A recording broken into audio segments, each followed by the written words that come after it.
Those of you that have been watching my videos know that this Grizzly Growler dust separator unit I bought about over a year ago to try and help with my dust collection there, the filter plugging, just hasn't worked out for me. It just lets all the fine sawdust go through, and the filter still plugs up rapidly. So it's time to get rid of that thing, and out that's going. Kind of got everything ripped apart on the dust collector, and I'm getting ready to go to a super dust deputy. You can see I actually turned the blower assembly on its side this time, even though Grizzly doesn't recommend that. But first thing I had to do was make some changes to the filter there.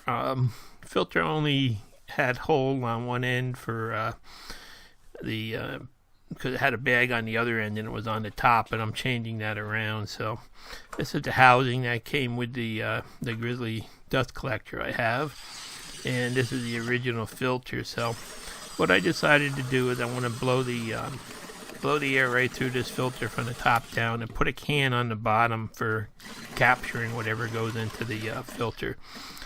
So first thing I did is I marked out some pattern of holes on the bottom of the filter. And it's fairly thin tin, and it's all it's stamped on angles and stuff, so it's not the easiest thing to drill with a hole drill, but I wanted to get a pretty good pattern in there that would still leave enough rigidity in the center to hold that flapper that spins around.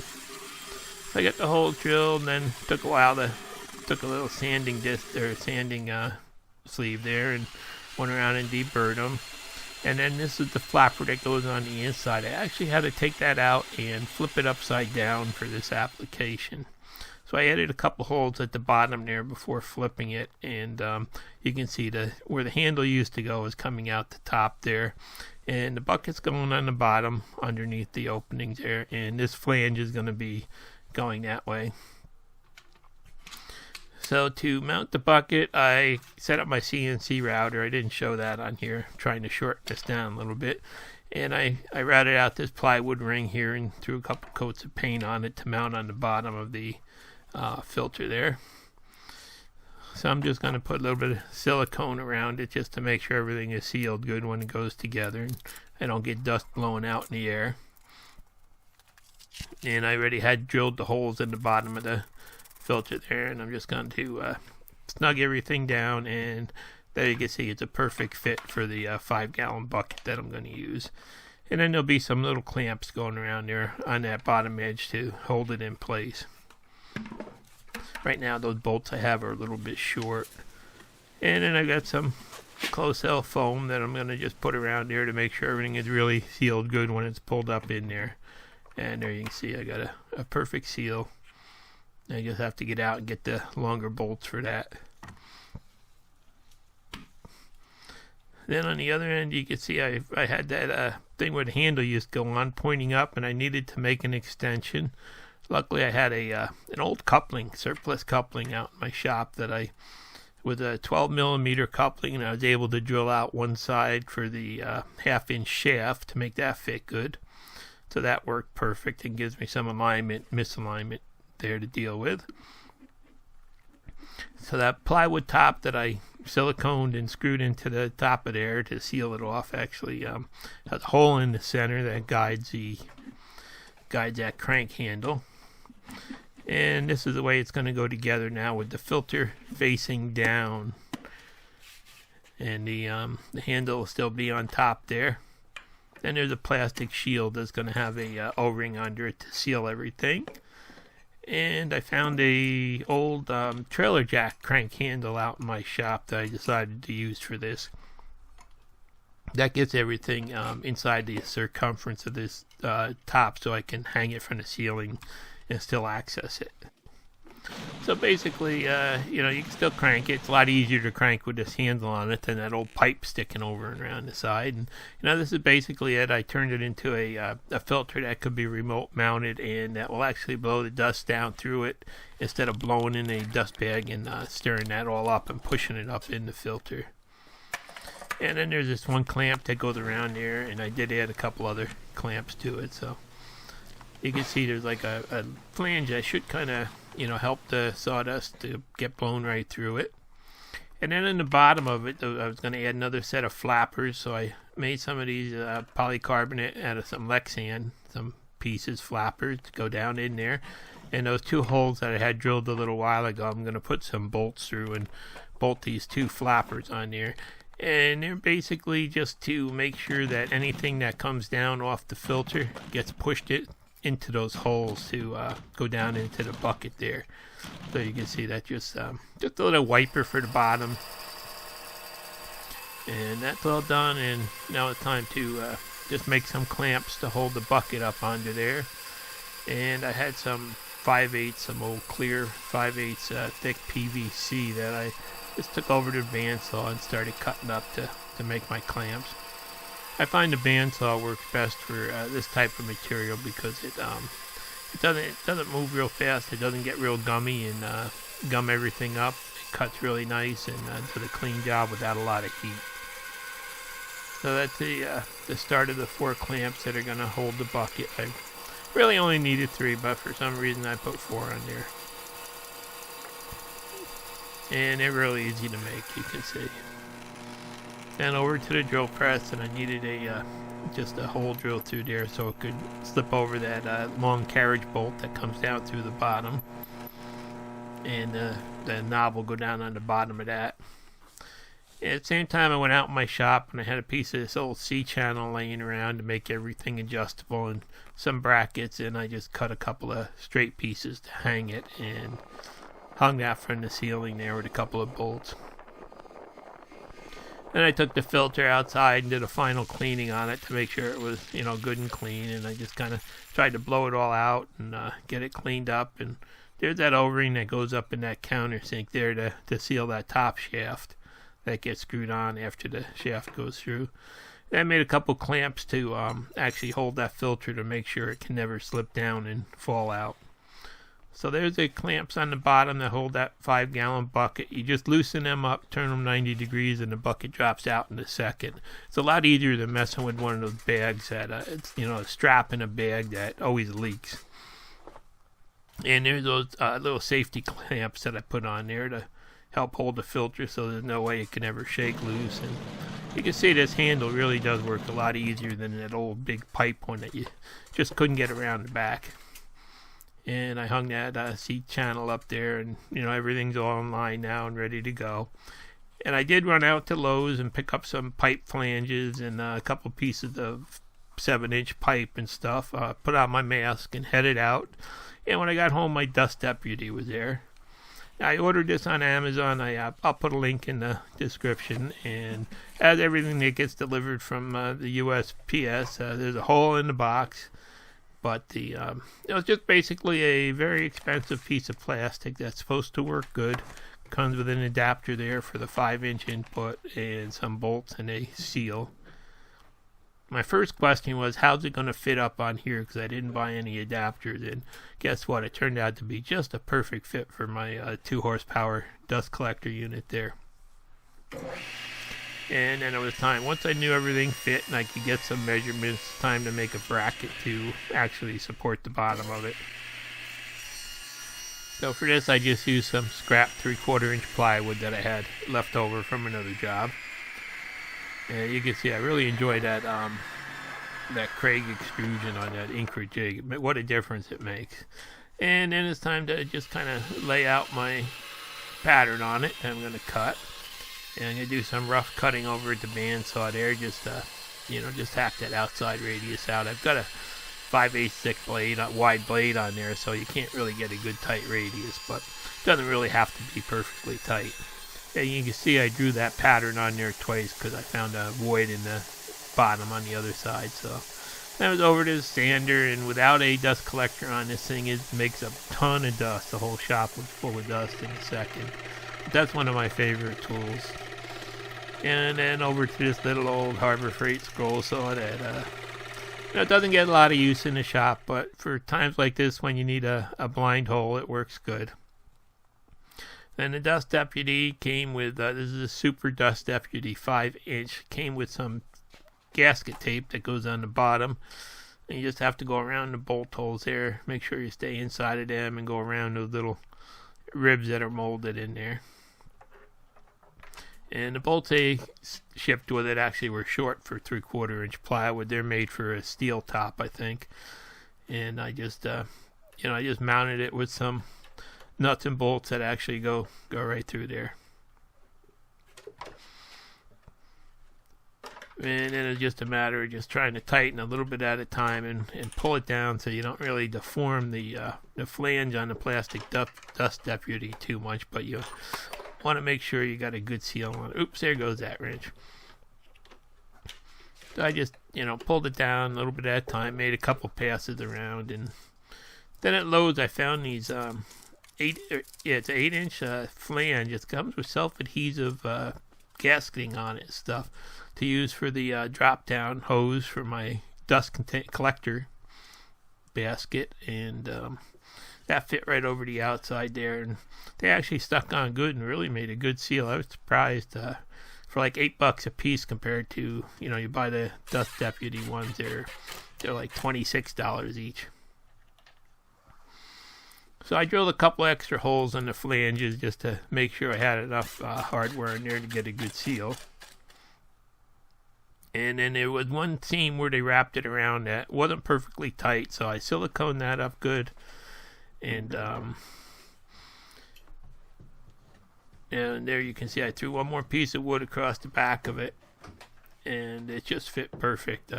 Really nice, clean installation, I think.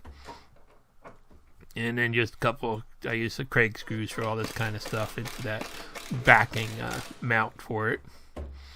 Now I did turn the motor up. They tell you don't do it, but I decided to try it this time because it really does save space in my shop, and that's what I'm trying to do, is gain as much space as I can. And then for the top connection, all they did is I used some of this silver tape. They call it like a gutter seal tape, I think. It's got a real heavy rubber on the back and a real super good grip on it that, seal to anything and will just form around it. Now I got a 5 to 4 inch adapter at Lowe's. I had to hammer it out a little bit to get the ID to fit over the OD of that tube there, but you can see that, and there's a T there, and I just decided to go into my old ducting for now. And the reason I went with this 5-inch one and not the 6-inch one is because of the CFM through it. I didn't have enough CFM for the 6-inch one with one 4-inch hose open. So that's all installed. Now it's time to get ready to actually run a line between the filter and the collector there. Now I mounted the filter way in the back corner to try to eliminate noise from it, and in the end it really did make a big difference being back behind my wood stack. So I went over and fired up the CNC router, and I'm making some templates here for the parts that I need. I didn't really want to run the parts because it takes a long time to I can't take a deep cut right now. I'm having trouble with those old bearings that I used in here. I have to replace them with something better. So I can only take shallow cuts and go slow now. So it takes like a half hour to knock out one of these things. So I figured I'll just take some hardboard and, there you can see all the old parts. I'm really amazed it stood up for this long. But, so I'm knocking out some templates from hardboard just to use to check everything out and to route my final parts later. So it took over 20 minutes just to route this out, you can see. And, you just pop it apart and everything's perfect, and you got your part right there. So that's a flange that goes on to the dust collector and the other filter flange. And then this is going to be the one for the tubing. So you can see I just like to use double-sided tape to mount things down here to route them out. It's easiest for me, I find out. I put down a little sacrificial board with it, and then I put my part on it, and then I just let the router go to town. So this way, it's an easy way to make an accurate template, and it does a really good job at getting all the dimensions right. Now for this, I actually cut the center hole at exactly 7 inches diameter for the piece of duct, but it turned out later that I had to do a little bit of sanding on the final parts to make them fit perfect. But there you can see, there's the other template, and I double checked everything on the holes and the flanges, and everything fit right, so Now it's time to just cut some blanks and make the real ones. So all I did is I cut a couple 3/4 inch plywood blanks that I'm using for this now, and tried to make sure there's no voids in the cores of them or anything that, look like they'd leak out. And I'm just going to trace around these things roughly to kind of cut them a little bit oversized to size, and I'll do the final trimming on the router. So same thing back over to this old Harbor Freight scroll saw that, actually it's kind of like it was a cheap piece of junk, but it really works good, so I'm happy with it. It does make things like this, quick and easy. And you just have to pop the blade out there and put the other piece in, pop the blade back in, and you're right up and running again. So this is the other one that has the rectangular cutout. And then back over to the band, so that's a little quicker to just do the outside hacking with. So I'm just, trying to stay outside the lines here, and back over, and I'm going to use double-sided tape again. I use a lot of that in my shop for stuff like this. And I'm just going to make sure everything's centered in there so that I'll have a routed edge all the way around and have a nice clean cut. That's all ready to head over to the router. And got to actually back the fence up out of the way here so I can have room to turn this thing. And then I just want to get that bearing just a little bit up above the thickness of the plywood there. A little bit. I try to keep it a little bit below the center of the template so I can always flip the template. And then I decided to just throw a piece of plywood on the bottom of that unit without being hooked to the filter there. And I looked over, and you can see it's not collecting a lot of the dust here when you do the inside cuts, but it is getting most of the outside stuff. And I was watching the dust collector, and actually I didn't see anything coming out of the collector itself. So it looks like whatever's going into that Cyclone is actually being captured, and this is some pretty fine sawdust to test it with. So I got the outsides done, and then just use a template here to drill the holes for all the mounting holes and stuff. And while it's still taped on there, it's real easy to just drill right through them with the right side drill, and everything's right on when you're done.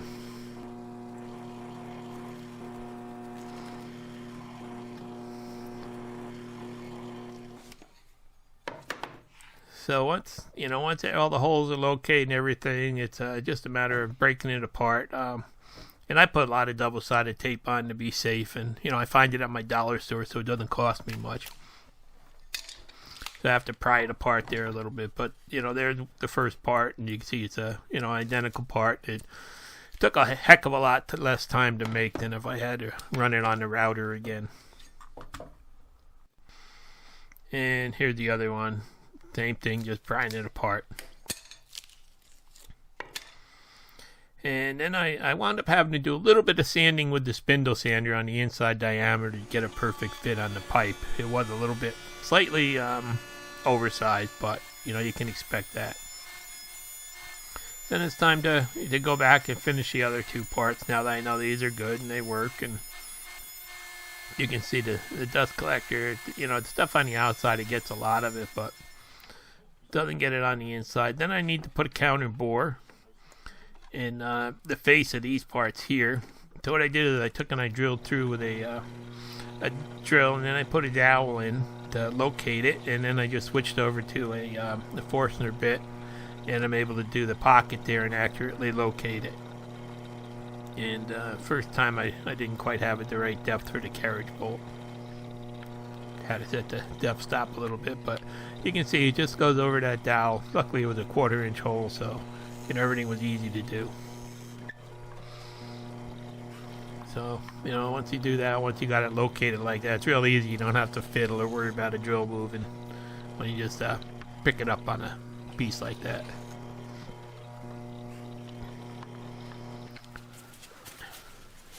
So now it's time to get ready to to mount them. And this one here, the one flange needed double layer of this foam tape to make it work out, because the flange had a bend forward on it. But I had some of this real nice heavy camper mounting tape, and I put 2 layers of that on it, and that made a really great seal. And then I went over to check what I had caught with the router, and you know, it wasn't a whole lot of dust, but actually it looked like it caught everything. Really, this is super fine stuff that used to go right through my that other grizzly growler and wind up in the filter. Looked like it caught every single drop of it, because I didn't see any puffs of smoke or sawdust or anything coming out the top of it. So I think this thing is really going to work. So now it's time to get the pipe and start getting that pipe across between the 2 parts here. And this one flange mounts like this, and the other one on the other piece is turned 90 degrees to it. You'll see in a second. But those 4 inner bolts there that are counterboard in there, they mount it in place first. Then the other 4 mount the other plate, and they go through the metal flange also. And between them, I have some of this real thin small gap weather stripping tape I'm going to put on there just to make sure I've got a good seal. I tell you what, I'm so glad I picked up all different sizes and thicknesses of this at my dollar store when they got a big shipment of it in that was like a closeout from Lowe's or something. It's so handy to have stuff like this laying around, especially on these times. So I'm just going to put that around there to make sure there's a good seal, and make sure nothing's going to leak out. And that will compress basically right down to nothing. And this is the other piece, how that goes on there. You can see basically the same size. And then this other one goes on. You can see it's rotated 90 degrees to the one that we just looked at. But everything is in line on center with each other. So it should be a nice straight run.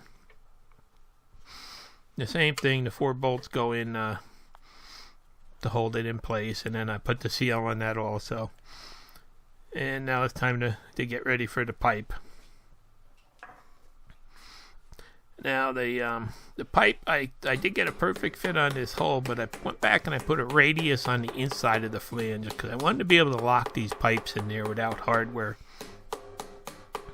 So I got the pipe flush, and then I just went back, and you can see that radius, and I just beat that back all the way around it with a small hammer there until I had a really nice seal on everything, it looked like. Well, just about everything, because there's one spot where that seam is on the pipe that I had to go back and seal. And then I just put a drop all the way around everything just to double check and make sure I had a good seal. That's kind of my flange end to make these pipes removable. I put hung a strap from the ceiling there just to temporarily hold it in place while I get measurements taken and stuff. And I'm just going to slide a couple bolts in there to line everything up for now. And you can see I do have that filter about 8 feet away from the unit now. A couple clamps just to kind of get everything in line there too.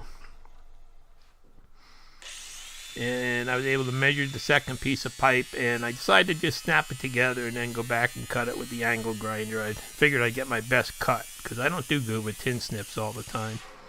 So this made it easy, and it didn't take that long at all, and I got a perfect square round cut on it, so that was good.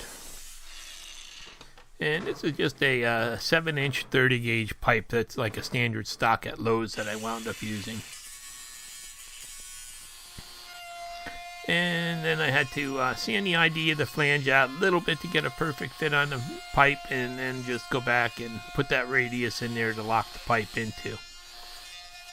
So I just took a 1/4 inch round over bit, went around the inside of the plywood there.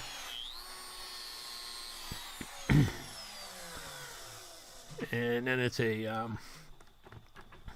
really tight fit, and it's a little bit of the formation in the ends of these pipes, how the seam locks and everything else, so you do have to fight it a little bit to get it in there, but it does it does eventually go, and the only problem area is where the seam locks together. You can see that's just got a little bit of a flat in there that you can't do anything about. And same thing, try to get everything flush with the edge. And then I'm just going to take my little tack hammer there and go back through and just peen that around the whole thing. Just lock everything together there. Now I just kind of let that other pipe hang down a little bit to get this one in place, and kind of hard to get them to slide together easy, but I got everything really just like the perfect fit in there. You can see I had to rock that a little bit until I got it up flat there, and then it just pulled right in. And that's the other end all ready to go now. And I really am amazed how quiet this just really did make it in my shop, and also upstairs in my house by moving it over in that corner there, instead of having it in the middle of the shop where it seemed to make a lot more of an echo or something. But this really was a worthwhile move, and I figure someday if I ever want to, I could always just run that pipe straight outside the wall too, and just blow everything outside. But I don't think I'm going to have to with this. Then I got everything perfectly lined up, and some more of that gutter tape just to seal this seam up really good. So that you see I got everything perfectly flat. And there's a bucket on there. It'd be real easy to, take me 2 seconds to empty the bucket. Got a little stool to get up there and crank the handle, and I put a strap in the middle to hold that pipe perfectly flat. Everything really went together nice, fit really perfect. There's absolutely no vibration, very little noise out of it now compared to what it had, and everything. I just have to find a 55-gallon drum. I was going to use those small cans, but I decided I'm going to go bigger now. And you can see all that piping there. It's all my old pipe. Someday I'm going to switch it all over to metal, so I wasn't too careful about how it ran. But I did move some machines around and move that sanding station so I can get better lighting and easier to use my camera in my shop now. And looks like this really is going to work out. And I'm not going to really do testing on it till I get a 55-gallon drum hooked up. And I did have to seal that up there a little bit with some silicone. There was a little bit of airflow through there. And I went back and I sealed up the all the edges and stuff. And this thing's going to go on Craigslist. Hopefully I'll find somebody that just wants to use it with a planer. I got this old drill press I'm getting rid of too. That's going to go on there as soon as it's safe to go out in New York again. And everybody always asks me, you have sketches of what you did or this or that. Well, this is what happens at the end of a job. Everybody's project is so different. I just tear them up and I throw everything away and figure that's it. It's done for now, and hopefully I'll never have to do it again. So for now, this is where I'm going to leave it. As soon as I get a 55-gallon drum and I get the bag liner sleeve and the bags and stuff, I'll do the follow-up video. And it's going to take some time to see how well it works. But, just from what I saw with the router, it seems to be like 100% better than the Grizzly. And it's definitely going to be a lot easier to clean out and everything else. And I've got a lot more room in my shop now and a heck of a lot less noise. Thanks for watching. Please subscribe.